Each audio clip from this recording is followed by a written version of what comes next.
Bonsoir les amis, j'espère que vous allez bien. Alors ce soir, je viens vous parler du minimalisme. Et je vais tout d'abord commencer par vous raconter mon parcours personnel. Alors je ne suis pas encore minimaliste, par contre, ma perception de la consommation a changé. Je me rappelle quand j'étais adolescente, je ne comprenais pas la réaction de certaines personnes qui ne se ruaient pas vers l'achat de nouveaux objets dès lors qu'ils avaient les moyens. C'est-à-dire, quand je voyais quelqu'un qui portait la même vieille montre depuis un certain nombre d'années, ou une dame qui portait le même sac pendant une période, ou la même écharpe qui commençait à devenir vieillotte. Et je ne comprenais pas, je me disais, dès lors qu'ils ont les moyens, pourquoi ils ne se font pas plus plaisir, ils ne font pas en sorte d'être plus étincelants, voilà, en société. Bien entendu, ça c'était une perception qui était complètement erronée, qui était très limitée, qui était à la hauteur de mon âge à l'époque, c'est-à-dire la perception d'une adolescente.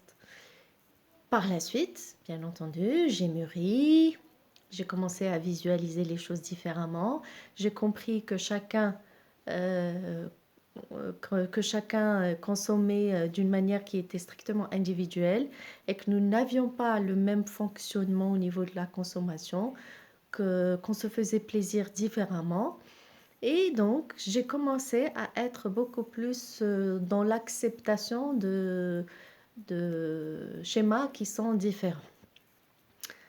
Alors, moi-même, quand j'ai commencé à travailler, je suis tombée à un moment dans l'accumulation d'objets, c'est-à-dire dès lors que je couvrais mes charges, eh ben moi aussi, je cédais souvent à l'accumulation d'objets, à des différents achats.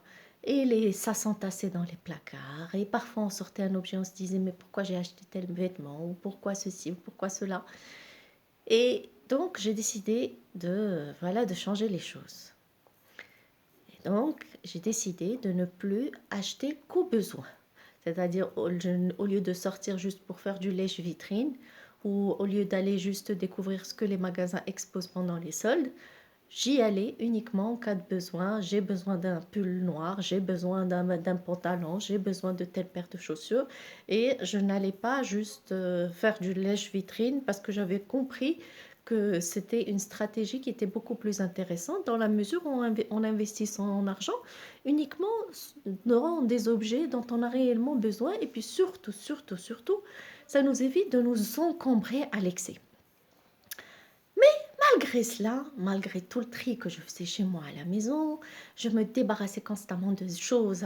Quand j'achetais de nouvelles choses, je me débarrassais d'objets anciens ou de vêtements anciens pour essayer de garder les placards en ordre, faire en sorte. Donc je faisais constamment le tri dans tout, dans les placards, dans les objets, dans les livres. Mais malgré cela, je ne suis pas encore au stade où je souhaite réellement être.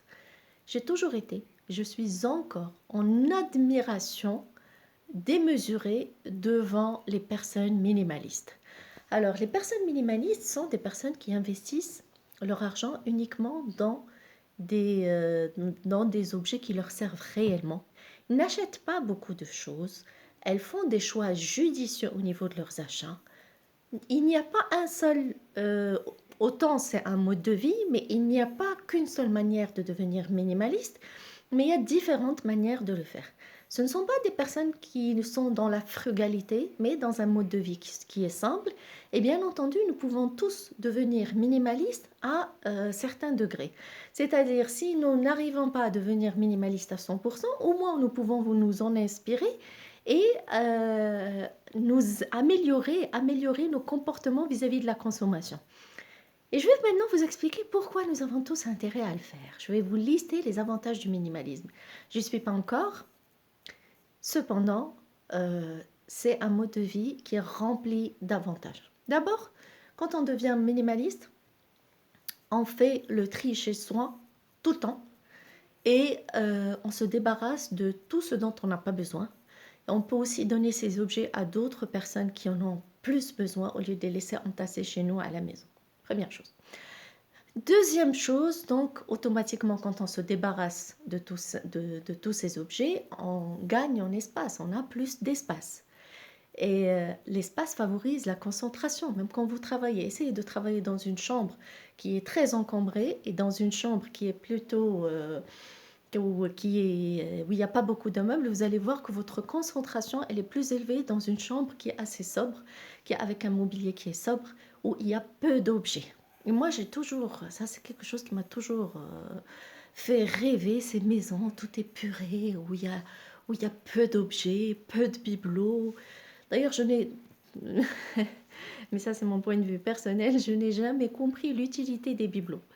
À part le fait qu'on ait besoin à chaque fois de les dépoussiérer, je ne vois vraiment pas à quoi ça sert, honnêtement. Ça encombre la vue, ça encombre l'espace, mais ça, bien entendu, c'est un point de vue personnel. Il y a des personnes qui adorent les bibelots. Voilà, ça, c'est quelque chose de personnel.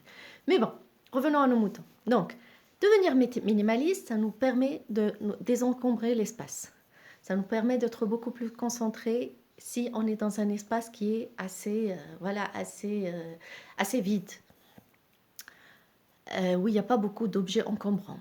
Ça nous permet de faire des économies. Automatiquement, dès lors qu'on n'est plus dans cette frénésie d'achat, eh ben, notre argent, il reste dans notre portefeuille.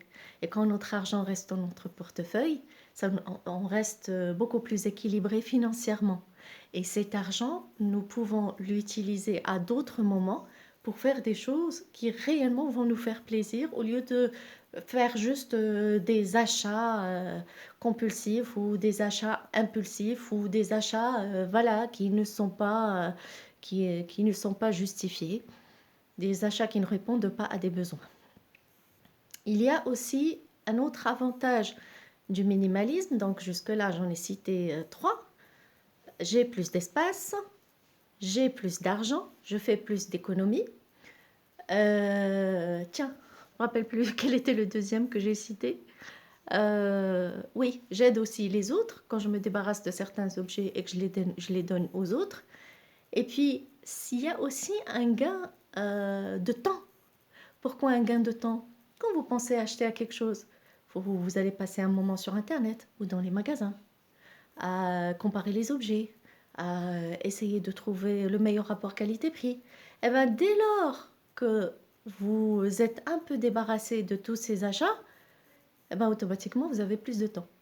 Donc, s'il y a quelqu'un qui constamment est en train de se plaindre de ne pas avoir de temps, c'est aussi un moyen d'avoir plus de temps voilà, plus de temps et de se concentrer sur l'essentiel.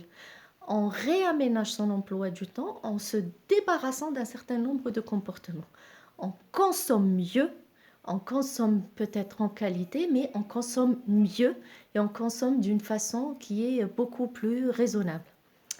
Autre chose, autre intérêt du minimalisme, c'est créer ce cycle infernal de désir, satisfaction du désir, frustration. Désir, satisfaction du désir, frustration. C'est-à-dire, je veux un objet, j'en rêve. Alors le désir, qu'est-ce que c'est? Il y a déjà un manque derrière, automatiquement dès lors qu'il y a désir, c'est que c'est un manque qui s'exprime. Je veux telle chose. Quand on satisfait ce désir, on est content. Donc, on ressent du plaisir.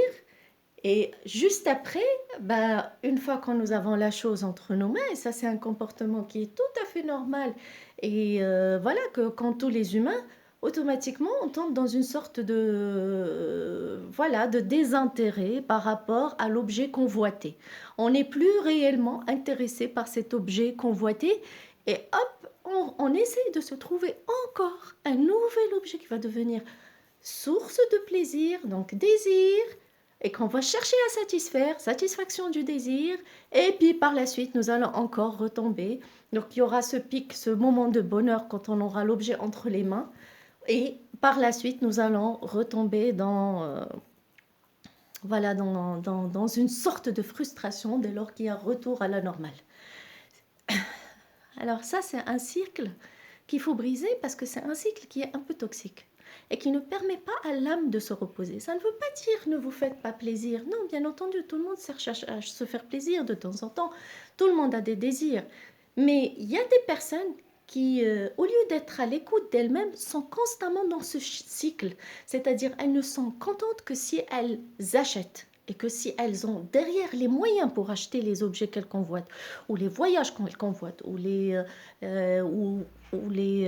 ça peut être un objet qui est tout simple, comme ça peut être quelque chose dont on va investir beaucoup d'argent en fonction des moyens de tout un chacun. Mais ça reste un cycle où il y a beaucoup de souffrance. Il y a beaucoup de souffrance et il y a certaines personnes, quand elles s'habituent à ce fonctionnement, dès lors qu'il n'y a pas de nouveauté dans leur vie, automatiquement, elles ressentent comme une sorte de dépression. Pourquoi? Parce qu'elles ne sont pas habituées à être à ce qu'il y ait une rupture de la satisfaction des désirs. Automatiquement, ces personnes, elles sont dans une sorte de frustration. Et donc ça, c'est un cercle qui est à rompre. Et quand on le rompt au début, ça peut être difficile au début, mais par la suite, on ressent une certaine sérénité. Pourquoi? Parce que on aura dépassé, quand l'être humain brise ce cycle, il est maître de lui-même. Il n'est plus esclave d'une société de consommation, il n'est plus esclave de ses désirs, mais il est maître de lui-même. Et donc, tout un chacun a intérêt à briser ce cycle et à consommer en toute conscience. Donc, consommons en toute conscience, faisons des choix judicieux, essayons d'être minimalisme, au moins à certains degrés, et même les personnes qui ne souhaitent pas être minimalisme, vous avez tout intérêt à vous inspirer de ce mode de vie. Pourquoi? Parce que ça va vous apporter un confort supplémentaire. Donc, je récapitule rapidement, je cite encore les avantages: gain de temps, gain d'espace, gain d'argent. Et ce temps, bien entendu, il peut être investi dans des activités qui vont avoir un retour positif sur soi, où on va pouvoir consacrer plus de temps pour remplir ses valeurs. Donc, vous voyez, n'hésitez pas à y aller et cessons d'être esclaves d'une société de consommation. Les entreprises s'ingénient à vouloir nous vendre plein de choses. Nous sommes constamment matraqués par les médias, nous sommes constamment harcelés, que ce soit pour les enfants, pour les biscuits, pour des petites choses, les objets, les derniers jeux. Nous, pour les vêtements, les voitures, tout. C'est-à-dire tout le temps, nous sommes harcelés par les médias pour consommer. Et il y a quelque chose que j'ai toujours trouvé drôle aussi, c'est la manière qu'ont les médias de vouloir pousser l'homme, l'être humain à consommer en faisant appel à ses différentes vulnérabilités.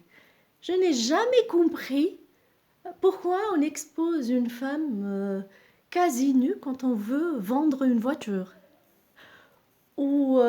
Alors le corps de la femme, il est banalisé au niveau du média d'une manière qui est alarmante. Ça, c'est vraiment... Mais ça, c'est bon. C'est juste une petite parenthèse. Donc, consommons en toute conscience et essayons de faire en sorte de briser ce cercle infernal de désir, satisfaction du désir, frustration, pour donner le temps à notre âme de décanter. Vous voyez, quand si vous prenez un verre et il y a un peu d'eau et il y a du sable et l'eau elle est trouble. Si vous laissez le verre un moment de côté, l'eau va décanter. Eh ben, c'est pareil pour votre âme. Faites taire un peu toutes ces envies de consommation et vous allez vous découvrir une nouvelle forme de créativité et vous allez vous découvrir peut-être de nouveaux dons, vous allez vous découvrir plein de bénéfices. Sur ce, je vous dis bonne soirée et surtout consommons en toute conscience.